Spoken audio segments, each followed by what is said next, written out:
जय एकविरा सगळ्यांना. पाठ 5व्यामध्ये माझ्या या ब्लॉगमध्ये तुमचं मनापासून स्वागत आहे. आज आपण आलो आहोत आई कालूबाईच्या पवित्र दर्शनासाठी. भक्ती, श्रद्धा आणि निसर्ग सुंदर हा प्रवास खूपच आनंदीय ठरला.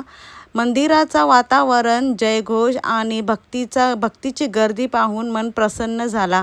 चला आता तुम्हालाही या सुंदर दर्शनाचा आणि प्रवासाचा अनुभव या ब्लॉगमध्ये घेऊया. बसमधून उतरलो आणि चाललो पुढे.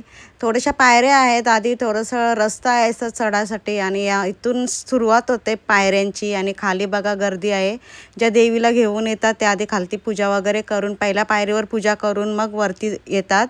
आणि आम्ही पण अशा प्रकारे गेलो वरती आणि खूप गर्दी होती, पण वातावरण एक नंबर होता आणि थंडगार वातावरण होता. ऊन होता पण वातावरण छान होता आणि या गर्दीमध्ये पण मस्त वाटत होता. आम्ही लाईनीमध्ये उभे राहिलो आणि अशा प्रकारे सगळी लाईन होती आणि लाईन खूपच जास्ती होती, कारण तो टाईमच तसा होता गर्दीचा. आणि बघा आम्ही इथे लाईनीमध्ये होतो. आम्हाला इथे ॲटलिस्ट किती 1.5 तास तरी 1-1.5 तास झाला आम्हाला लाईनीमध्ये.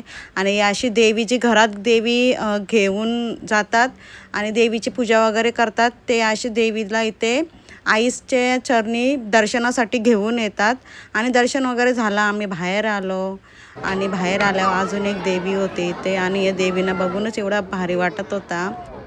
आणि देवीच्या मंदिरा बाजूला एक मंदिर होता, जय मांगीर बाबा.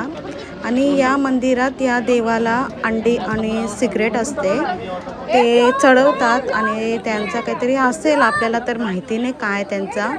देवाला ते चढवायलाच लागतं त्यांना.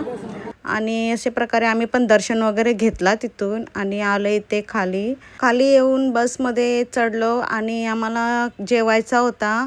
वातावरण तर झालेला फुल पावसाचा आणि रस्त्यातच आम्हाला घाटावर अशी जरा खुली जागा भेटली आणि तिथेच आम्ही जेवण घेतला जेवायला. जेवण तर आम्ही सकाळीच बनवलेला सगळा आणि आम्ही जेवायला शेतामध्ये आलो आणि जाम मस्त वाटत होता. असा ओपनली जेवायला शेतामध्ये वनभोजन झाला आमचा आणि एकत्र येऊन सगळं असं केला आणि जेवण वगैरे झाला आमचा. आणि बसमध्ये सगळं सामान वगैरे ठेवला आणि एवढा जोरात पाऊस आला तिथे घाटावर, खूपच पाऊस आला. पावसाची झाली होती सुरुवात आणि आम्ही होतो साताराच्या घाटावर आणि घाटावर भारी क्लायमेट होता. अख्खे करत धुका होता, जाम भारी वाटत होता. आणि अशा प्रकारे आपला हा प्रवास पण संपणार आहे. आज लास्ट डे आहे. तर भेटूया पुढच्या नवीन ब्लॉगमध्ये. माझ्या चॅनलला सबस्क्राईब नसेल केलं तर सबस्क्राईब करा आणि लाईक, कमेंट, शेअर करायला विसरू नका. भेटूया पुढच्या नवीन ब्लॉगमध्ये.